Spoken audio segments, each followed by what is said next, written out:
Looking back, this worry drove her to seem cold-hearted. They wandered through the desert, hoping to find a sign of the great ogre Vork. Hold on! What is it? Orcs everywhere! We stumbled into their filthy nest! You're ambushed by several orcs, and you won't have time to heal completely before each fight. Review your party setup. Dun-dun! This is my party setup. It's hard, it's actually easier when your Saren is a physical fighter, apparently, according to my friend Rickard. But I always built him as the rogue, obviously, and I've given him a decent amount of magic and stuff like that because I would give him heal, revive, and the energy booster, which none of those you really need. Like, they're not completely desperately things that you need. Really, in my opinion, your back row should probably be, like, a mage, a healer mage who also has an attack, so...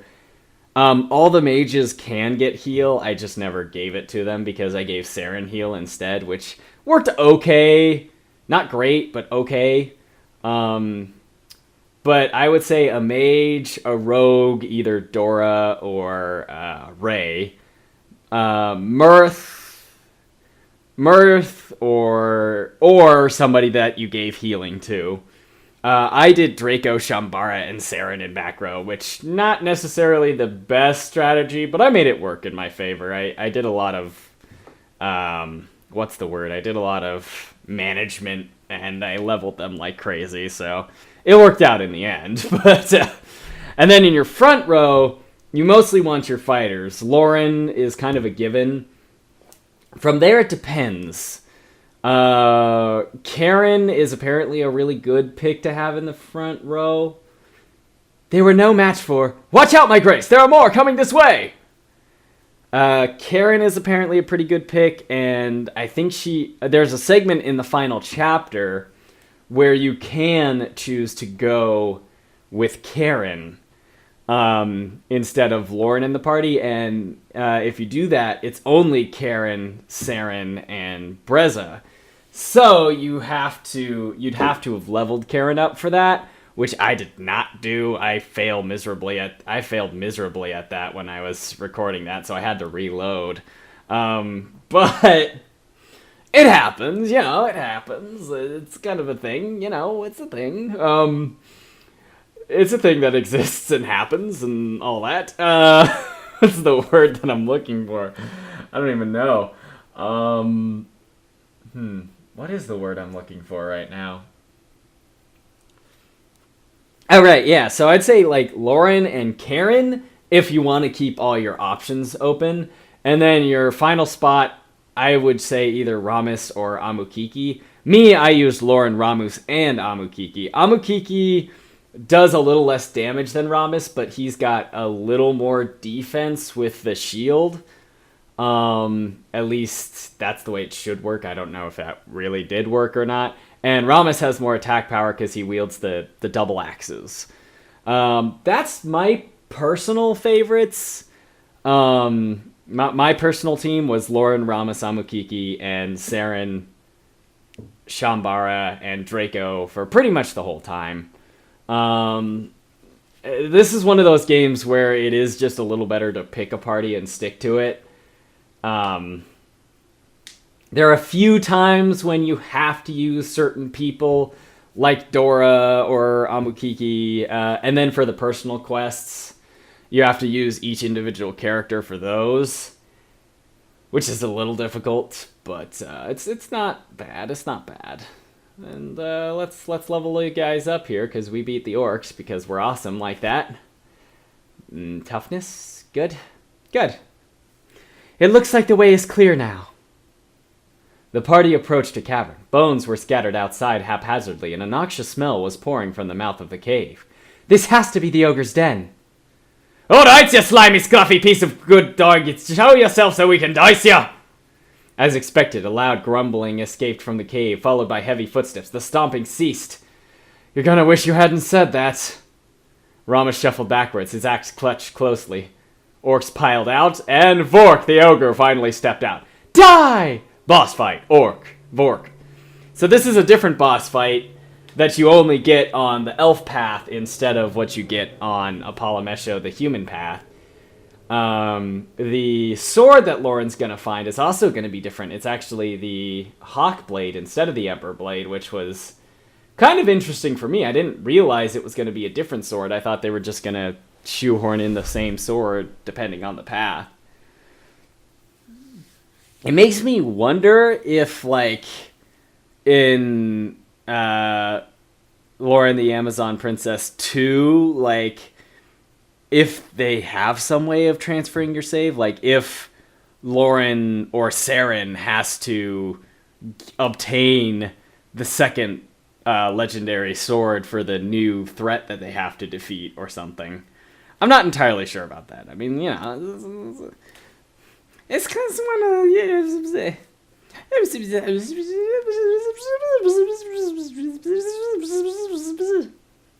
Anyway, I did really good against this boss. I was surprised how managing all of the side enemies is really the best way to do it when you're doing a boss. You have to just take out the back row first, particularly when they have mages.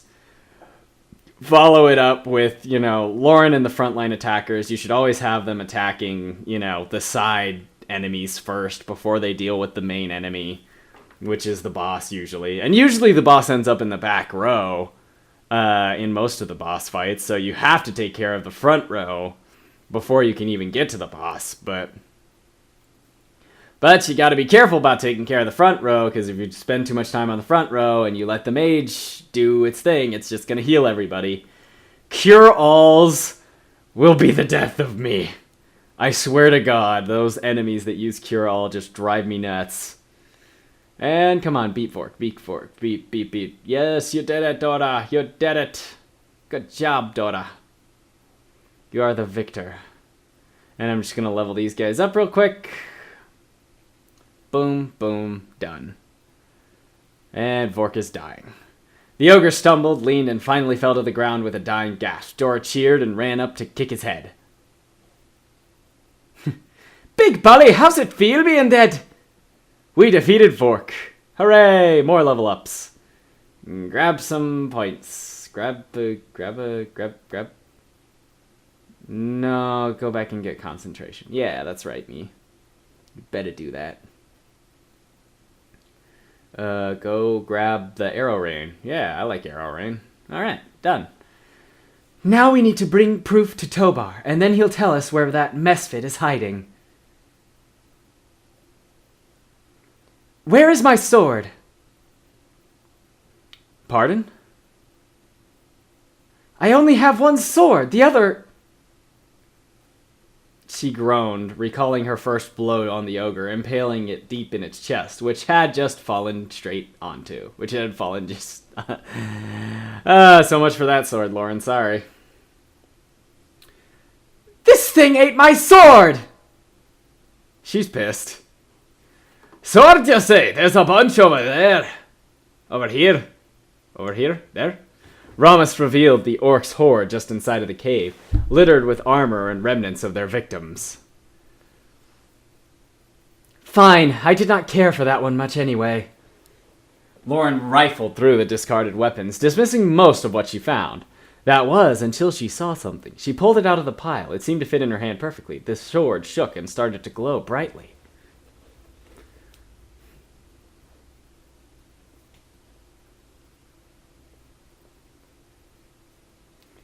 What magic is this? A blue light pulsed in the dark cave, and the party surrounded her. Why does the sword glow like that? Could that be? Myrth got close to inspect the sword, running her fingers down the metal. Her eyes were large with wonder. What is it? Tell me. This is one of the ancient swords created by the gods. A sword made by the gods! They forged a set of weapons to bestow their strength on worthy mortals. This sword, I believe, is just that. Loren stared at the glowing sword, trying to wrap her head around the thought of it being created by the gods. Why does it glow? Because it has recognized you as worthy of the gods' power. Myrth suddenly bowed before Loren, causing her to jump. The gods have chosen you, Princess Loren of the Amazons. Loren quickly sheathed the sword to stop it from glowing. Nonsense! My arm is my own. Do you not care about the significance of the sword? I need a good blade to replace my last sword. I do not believe in old fey tales. The ancient swords are not tales. You're holding one at the very moment. Druid Myrth, we need to the ogre's death report. The number of chores that I have to find my mother is growing exhausting. So hurry so that she might still be alive when I find her. Or let us hurry. Even though they had found the hawk blade in the middle of nowhere, it was a gift directly from above. If Loren had believed its history and importance, then perhaps she could have done good with the weapon from the very beginning. But this is Loren we're talking about. It would take an entire war to show her the true power of what she was wielding. Of course it would. Doesn't it always? Loren led the group into the sandy elven town to find Tobaar and give him the ogre's head. The whole town grew tense as their presence at last time, but they were now even more on edge. The blue villagers whispered in fear and ran into their houses. Ooh. What's got 'em running scared?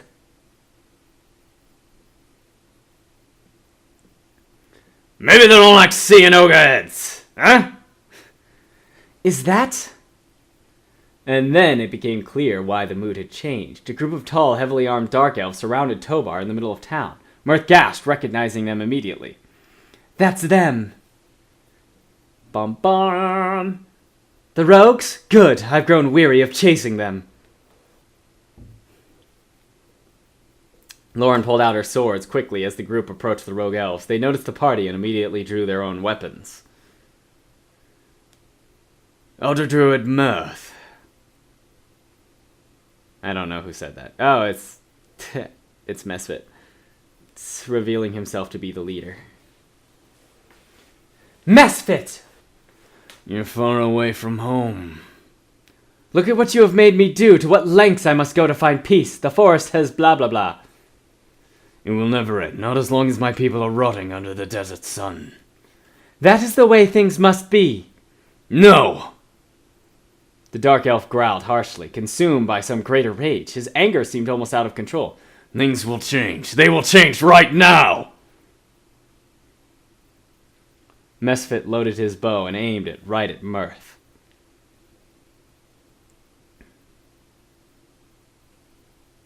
You will give us our freedom. Now!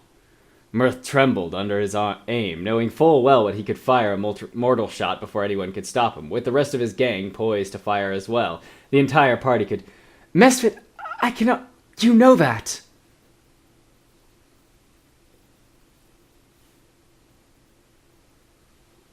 You don't have any power, you're just a figurehead. That's what it is. That's all you can say, 1,000 years of exile and nothing can ever change!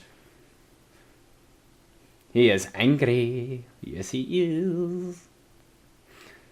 The forest has rejected the Dark Elves. I have no control over that. It is the druid who tells the elves to drive us out. The forest has nothing to do with it. Myrth's mouth dropped open in horror. The druids have always worked towards peace with the Dark Elves. You come here to kill me, Elder Druid. They were right. She was there to kill him. It's true. We want to kill you. Can we? Please? Pretty please? I know you're going to be a party member later, but pretty please? Just a little. Correction, I'm here to kill you. Of course you are. The Elder Druid has been luring people to slaughter our kind for years. Slaughter? Like how the forest elves were assassinated, and then the kidnapping and theft? We're entitled to protect ourselves. We only took food so that we may eat. The desert cannot provide for us all. When negotiations fail and the forest is put in danger, it is my duty to put things right. The Dark Elves growled at her words. It's all racism and shit. No, all the Dark Elves are kidnappers and assassins, not all of them. If you're protecting the forest inhabitants, then let us inhabit it. You know that I cannot! Your issue is not with me, but with your ancestors. Take it up with how they dealt with the demons. No druid or elf forced them to make blood pacts with those creatures. They sinned, and their children must pay the price. The Dark Elves made pacts with demons. Bum bum. How can we be forced to pay the price of elves long dead? We are our own people. The illicit demon's blood still pulses in your vein. It kills the forest. Just look at where you stand. The desert had once been green? Was it true the Dark Elves were bringers of death? I did not create the desert. No one here did. Whatever is left of those packs in our blood is so diluted it is not a threat to anyone or anything. Then why does the forest cry when the rogues breach the trees? It's a pain as fresh as if a demon himself were walking within our forest. I care not for all of this. Thanks, Loren. You're great. Good job.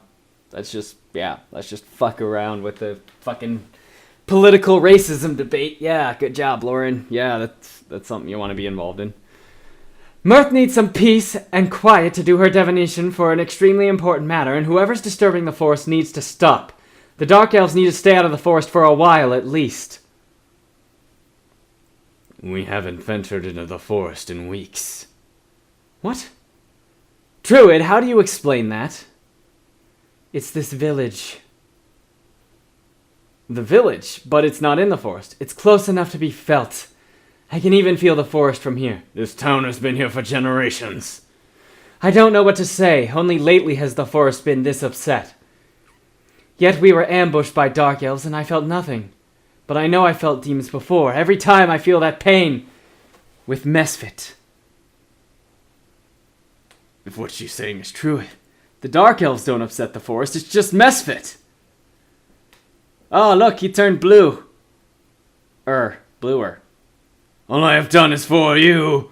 I needed more strength to fight. The forest. Blah, blah, blah. Oh, dramatic and desperate and shit. Oh, he's gonna turn into a demon. No, son. You've ruined everything, says Tobaar. No.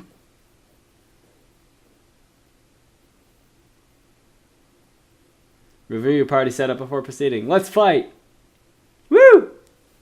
Bump, bum, bum, bum, bum, bum, bada bum, bum, bada bum, bum, bum, bum, bum, bum, bada bum, bum, bum, bum, bum, ba, ba, bada bum, ba, ba, ba, bada bum, ba, ba, bada bum, ba, bada bum, ba, ba, ba. There's your battle music because I had the sound turned off when I was recording because I'm smart. Anyway.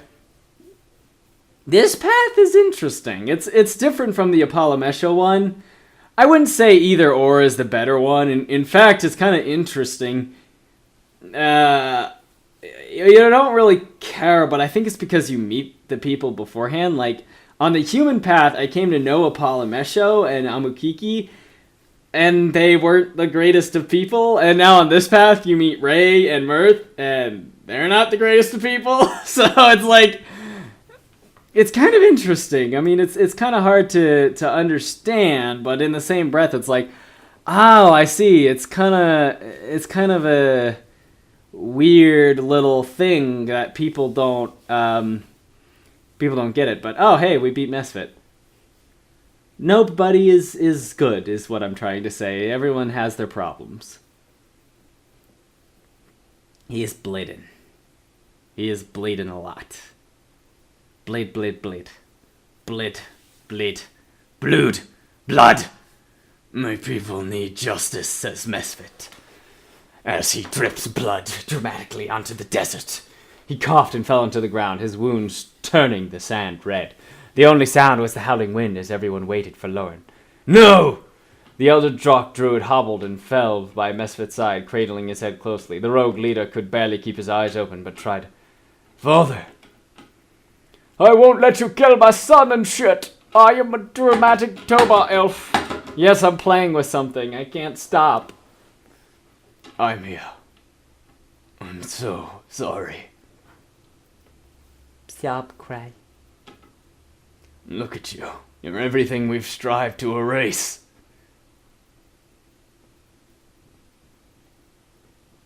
I will put him out of his misery.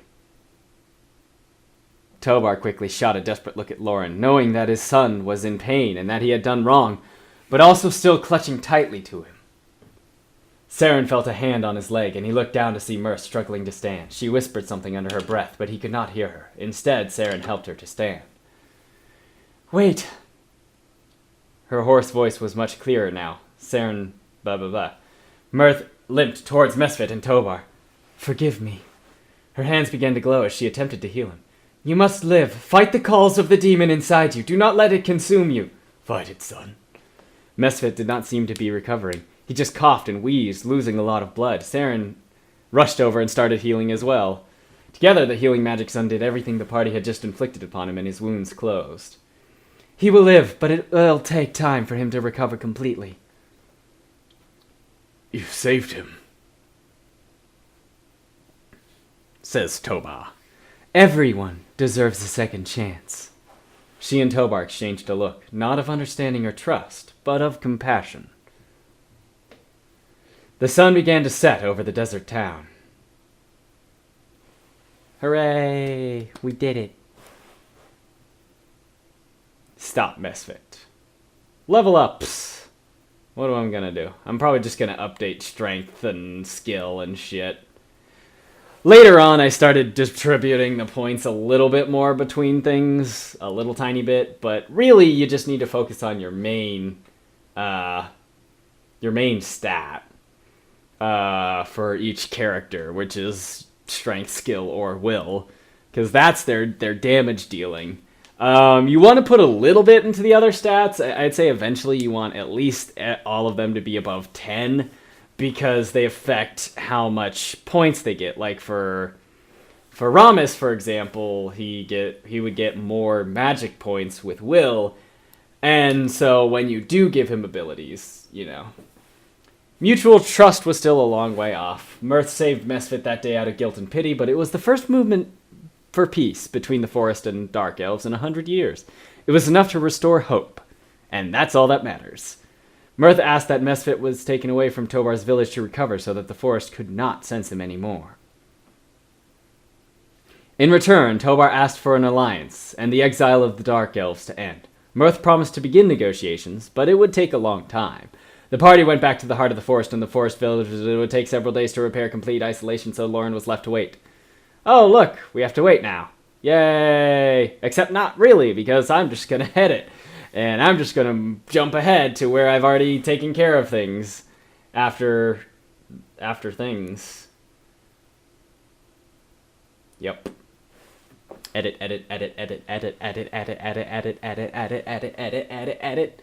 I really need to edit this.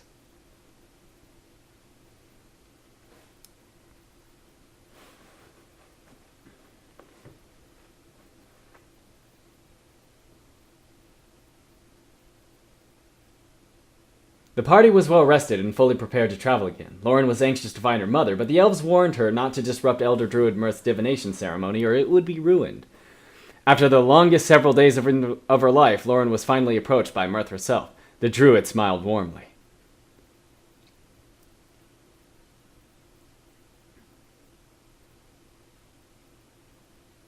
"Well?"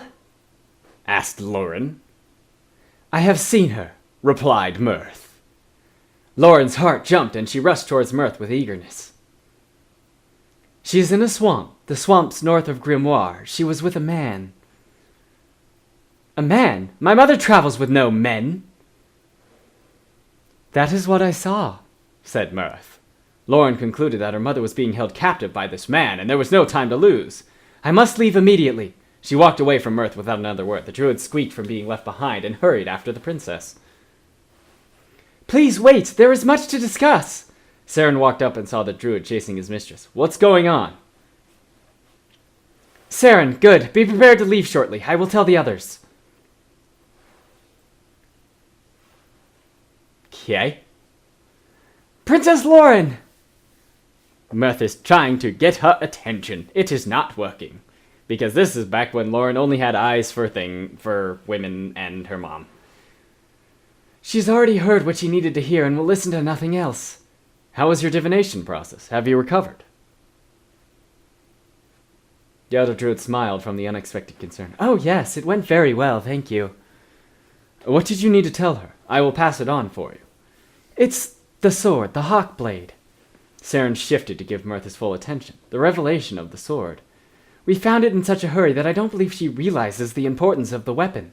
It may look like just a sword, but you saw how it glowed in her hands? The ancient swords have only done that for heroes. Every person who has wielded one of these weapons has done something important. The gods have selected the Amazon princess for a greater purpose. I will not wait in doing that. You are proposing to follow us for the sword. The sword, yes. And because I've grown fond of you, is that wrong? Saren smirked involuntarily. They were certainly a colorful bunch now. If the sword is destined to shape the world, I need to... blah, blah, blah. Do you not trust Loren with the responsibility? No, I do trust her. I meant that. I hope she doesn't let it fall into the wrong hands. Like whom? Like the Empire, of course. Why would they use it for evil? Because they are human like I am? I'm... Just then, an arrow shot through the air between Myrth and Saren, lodging in a tree. The druid shocked and grabbed her head in pain. Tis, bad girl. Myrth immediately relaxed. She looked up into the trees. Who's there? Come down! Ray, you know visitors don't appreciate your random demonstrations of marksmanship. A demonstration? Is that what you call almost murdering us? Rest assured, if I wanted you dead, you'd be so. They could not see who was teasing them, but Myrth seemed to know him well. Do not mind him. No, don't mind the questionable elf in the trees with a loaded shotgun and crossbow. The hidden elf's laughter fell down on them and then stopped. They searched the canopy for any signs of him, and then he popped up behind them. Boom! Haha, surprise. Myrth whacked him on the arm with her staff. How many times have I told you not to do that? It gives me a headache. Let's go. Ray stirred and I'm sorry, love. I see that I shot you. Did I hurt you much? He leaned towards the trunk and massaged the bark where they made an indentation. Would you like me to kiss it and make it better? The elf whispered to the tree as his face closed in. The forest is laughing at you now. She always does. Myrth pulled him away from petting the tree and he laughed. Saren couldn't help but get the impression they were very intimate with each other. For some reason, Saren felt a strong flare of envy. Why are you here? You owe me a new target. Why? You know why. Myrth frowned and being forced to recall what happened in the desert. I'm sorry I took Mesphit from you, but there was an urgent piece of business. Yes, we all heard what you told the elders. Ray stepped close to Myrth. But we both know that's not really out of the picture, don't we? He's not. How did you... You think I don't know absolutely everything about my target? What kind of assassin do you take me for? Do not tell anyone, Ray. I'm begging you. You know I wouldn't if I don't have to, though it would be very awful if everyone were to know about it. You don't understand. It's about time that I asked. Just who are you? Saren, we're leaving! Ah. Her Majesty calls. Are you ready, Druid Myrth? Hold on. You're leaving? You just got back. It's a very important matter that means peace or war in the world. I must follow Princess Loren. Oh, this man taking you away? I don't like that at all. She made this decision on her own. Nonsense. You're not leaving for anywhere without me. Ray, I am perfectly capable of taking care of myself. Yes, but now you have a debt to pay me. I know you'll come across it. What's the holdup? We must not waste any more time here. Loren finally approached with a scowl on her face from being held up. Ah, Your Majesty, Druid Myrth would like to follow us. You want to leave the forest again? You could hardly walk before. The desert is very dry and devoid of life, so it was troubling, but, you know, your magic has proved useful from what I've seen. And me? Excuse me? Ray, no, you're staying here. You owe me for Mesphit. You're gonna disobey your sister. For one, you are not my real sister, and yes.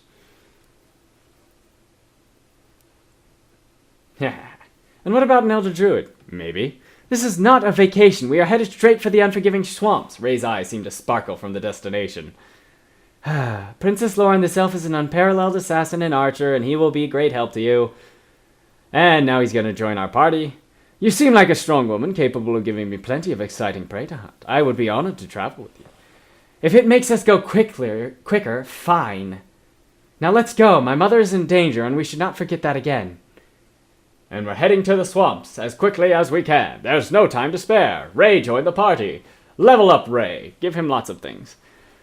So that's how Myrth and Ray come to be part of your party instead of the other people.